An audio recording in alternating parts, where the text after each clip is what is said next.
Tenin'aina, fandarana famakiana tenin'Andriamanitra. Arahinao eto amin'ny Ekiradio isan'andro amin'ny 12 ora sasany atoandro. Parole de vie, lecture de la Bible, tous les jours sur Ekiradio à 12h30. Wort des Lebens, jeden Tag eine biblische Lektüre um 12:30 Uhr im Ekiradio. Iarahanao amin'ny rahavavy aina. Tenin'aina, teny mahavelona.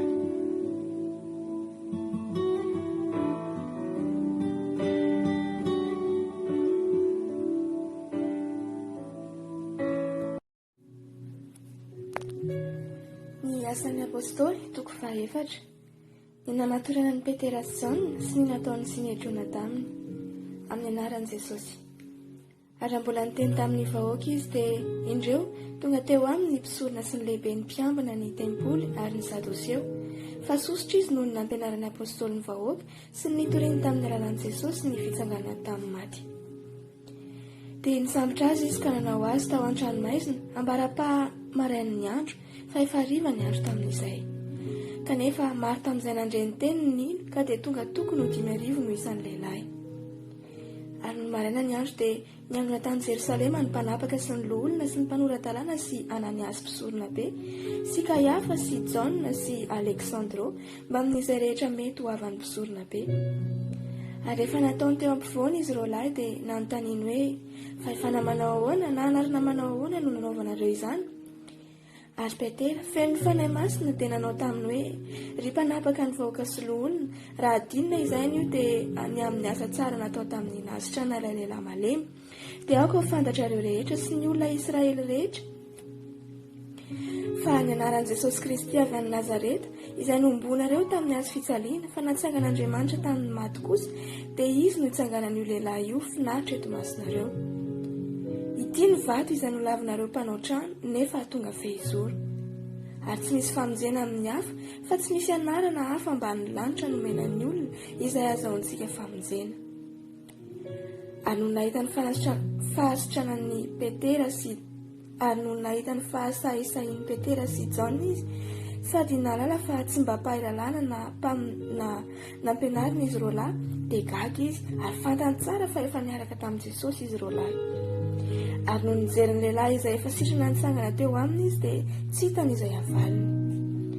Ary rehefa nasainy niala teo amin'ny sinedriona izy roa lahy dia niara-ny saina izy ka nanao hoe ataontsika ahoana ireo lehilahy ireo fa efa hanao famantarana malaza tokoa izy ary fantatry ny mponina rehetra eto Jerosalema izany ka tsy azontsika lavina fa mba tsy rezan'izany intsony amin'ny vahoaka dia aoka horoahantsika izy mba tsy hiteny amin'izany anarana izany intsony na amin'iza na amin'iza.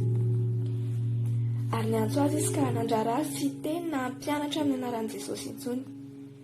Fa Petera sy Jaona kosa namaly azy ka nanao hoe saranareo na marina hoe masin'Andriamanitra na tsy ny anaikanareo mihoatra no Andriamanitra fa izahay tsy maintsy milaza izay zavatra efa hitanay sy renay.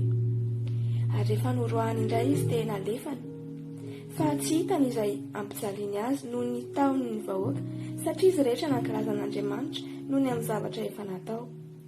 Fa efa tsy omby 7 taona raha lehilahy izay nanaovana izany famantarana mahasitrana azy izany. Ary rehefa nalefa izy roa lahy dia tonga teo amin'ny namany ka nanambara izay rehetra nolazain'ny loholona mpisorona be, mpisorona sy ny loholona taminy. Fa rehefa nandray izany izy ireo dia niara-nanatitra ny feo no amin'Andriamanitra ka nanao hoe Tompo, ianao nanao ny lanitra sy ny tany ary ny ranomasina mba amin'izay rehetra ao anatiny.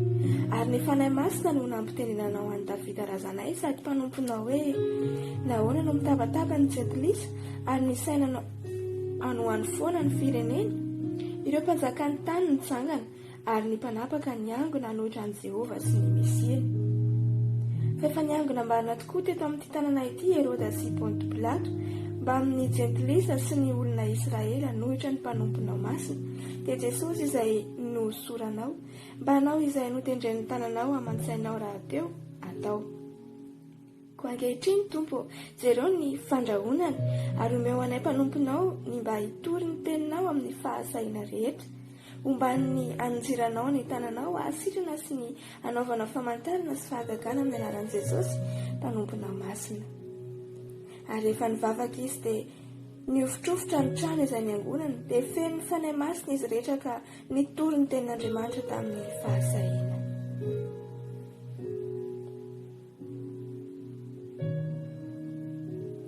Ny nifankatsiavan'ny mpianatra sy ny fahazotony. Ary ny iray fo sy fanahy ny olona rehetra izay niny, ary tsy nisy nanonona ny fananany ho azy na dia iray aza, fa niombonana avokoa ny zavatra rehetra nananany. Ary tamin'ny hery-be no nanambaran'ny apôstôly ny sanganan'i Jesosy Kristy, ary fahasoavana be no tao amin'izy rehetra.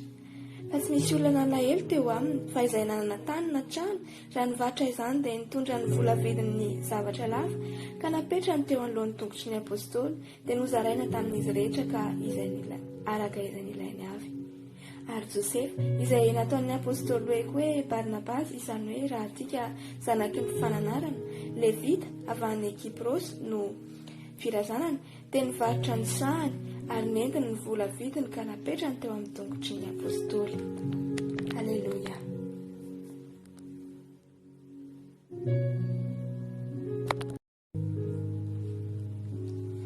L'acte des apôtres, chapitre 4. Pierre et Jean arrêtés et traduits devant le Sanhédrin. Au nom de Jésus.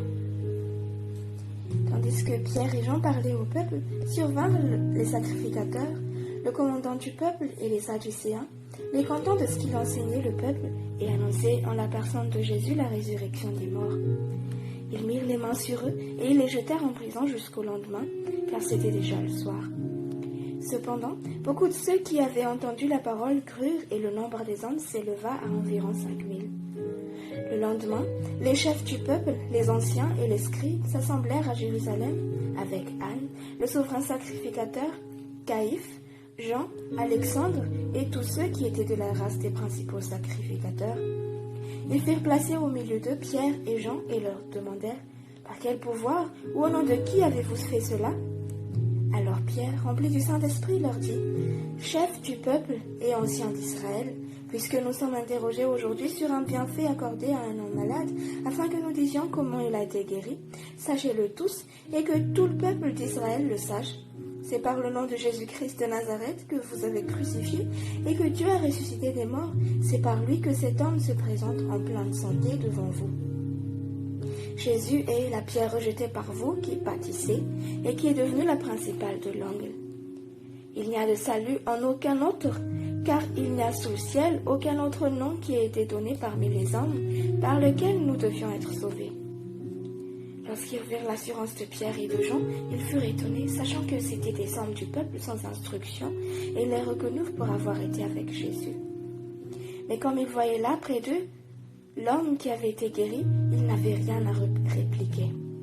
Ils leur ordonnèrent de sortir du Sanhédrin, et ils délibérèrent entre eux, disant « Que ferons-nous à ces hommes ? Car il est manifeste pour tous les habitants de Jérusalem qu'un miracle signalé a été accompli par eux, et nous ne pouvons pas le nier. Mais afin que la chose ne se répande pas davantage parmi le peuple, défendons-leur avec menace de parler désormais à qui que ce soit en ce nom-là. » Et les ayant appelés, ils leur défendirent absolument de parler et d'enseigner au nom de Jésus. Pierre et Jean leur répondirent « Jugez s'il est juste devant Dieu de vous obéir plutôt qu'à Dieu, car nous ne pouvons pas ne pas parler de ce que nous avons vu et entendu. » Ils leur firent de nouvelles menaces et les relâchèrent, ne sachant comment les punir à cause du peuple, parce que tous glorifiaient Dieu de ce qui était arrivé. Car l'homme qui avait été l'objet de cette guérison miraculeuse était âgé de plus de 40 ans. Après avoir été relâchés, ils allèrent vers les leurs et racontèrent tout ce que les principaux sacrificateurs et les anciens leur avaient dit. Lorsqu'ils l'eurent entendu, ils élevèrent à Dieu la voix tous ensemble et dirent « Seigneur, toi qui as fait le ciel, la terre, la mer et tout ce qui s'y trouve, c'est toi qui as dit par le Saint-Esprit, par la bouche de notre Père, ton serviteur David. Pourquoi ce tumulte parmi les nations et ces vaines pensées parmi les peuples ? Les rois de la terre se sont soulevés et les princes se sont ligués contre le Seigneur et contre son roi. En effet, quand ton saint serviteur Jésus, que tu as oint, Hérode et Ponce Pilate se sont ligués dans cette ville avec les nations et avec les peuples d'Israël pour faire tout ce que ta main et ton conseil avaient arrêté d'avance. Et maintenant, Seigneur, vois leurs menaces et donne à tes serviteurs d'annoncer ta parole avec une pleine assurance en étant dans ta main pour qu'ils se fassent des guérisons, des miracles et des prodiges par le nom de ton saint serviteur Jésus. Quand ils eurent prié, le lieu où ils étaient assemblés trembla, ils furent tous remplis du Saint-Esprit et ils annonçaient la parole de Dieu avec assurance.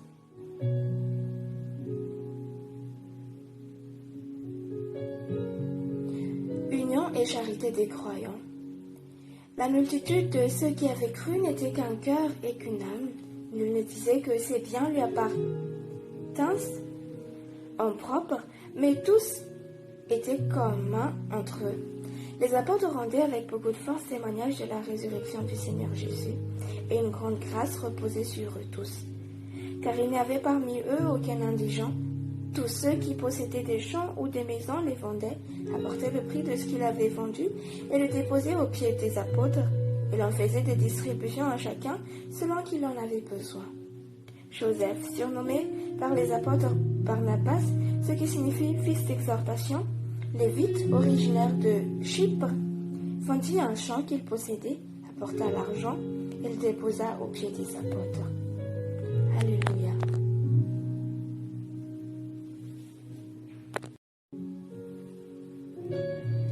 Die Apostelgeschichte, Kapitel 4. Im Namen Jesus. Als sie aber zum Volk redeten, traten zu ihnen die Priester und der Hauptmann des Tempels und die Sadduzäer. Sie verdroß, dass sie das Volk lehrten und verkündigten an Jesu die Auferstehung von den Toten und legten die Hände an sie und setzten sie ein bis auf morgen, denn es war jetzt Abend.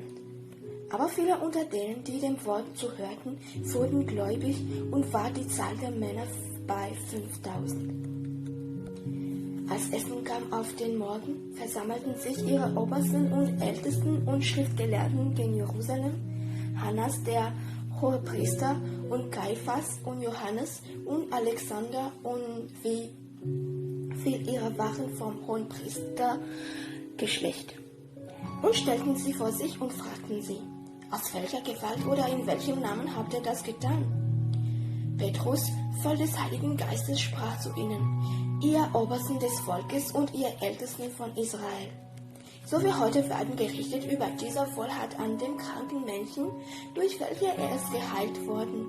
So sei euch und allem Volk von Israel kundgetan, dass in dem Namen Jesu Christi von Nazareth, welchen ihr gekreuzigt habt, den Gott von den Toten auferweckt hat, steht dieser all hier vor euch gesund. Das ist der Stein von euch Bauleuten verworfen, der zum Eckstein geworden ist. Und ist in keinem anderen Heil, ist auch kein anderer Name unter dem Himmel den Menschen gegeben, darin wir sollen selig werden. Sie sahen aber an die Freudigkeit des Petrus und Johannes und verwunderten sich, denn sie waren gewiss, dass es ungelehrte Leute und Laien waren. Kannten sie auch wohl, da sie mit Jesu gewesen waren. Sie sahen aber den Menschen, der geheilt worden war, bei ihnen stehen und hatten nichts dawider zu reden. Da hießen sie hinausgehen aus dem Rat und handelten miteinander und sprachen, was wollen wir diesen Menschen tun? Denn das offenbare Zeichen durch sie geschehen ist allen kund, die zu Jerusalem wohnen, und wir können es nicht leugnen. Aber auf das es nicht weiter einreiße unter das Volk, lasset uns ernstlich sie bedrohen, dass sie hinfort keinen Menschen von diesem Namen sagen. Und sie riefen sie und geboten ihnen, dass sie sich aller Dinge nicht hören ließen, noch lehrten in dem Namen Jesu. Petrus aber und Johannes antworteten und sprachen zu ihnen, richtet ihr selbst, ob es vor Gott recht sei, dass wir euch mehr gehorchen denn Gott. Wir können es ja nicht lassen, dass wir nicht reden sollten, was wir gesehen und gehört haben. Aber sie drohten ihnen und ließen sie gehen und fanden nicht, wie sie peinigten, um des Volkes willen, denn sie lobten alle Gott über das, was geschehen war. denn der Mensch war über 40 Jahre alt, an welchem dies Zeichen der Gesundheit geschehen war.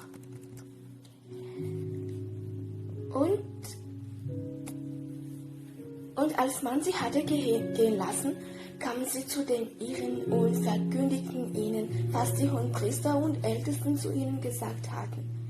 Da sie das hörten, hoben sie ihre Stimme auf einmütig zu Gott und sprachen: Herr, du bist der Gott, der Himmel und Erde und das Meer und alles, was darin ist, gemacht hat, der du durch den Mund Davids, deines Knechtes, gesagt hast.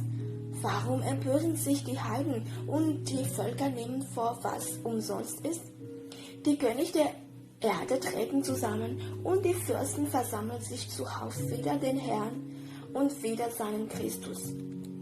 Wahrlich ja, sie haben sich versammelt über deinen heiligen Knecht Jesus, welchen du gesalbt hast, Herodes und Pontius Pilatus mit den Heiden und dem Volk Israel zu tun, was deine Hand und dein Rat zuvor bedacht hat, dass es geschehen sollte. Und nun, Herr, siehe an ihr Thron und gib deinen Knechten mit aller Freudigkeit zu reden dein Wort und strecke deine Hand aus, dass Gesundheit und Zeichen und Wunder geschehen durch den Namen deines heiligen Knechtes Jesus.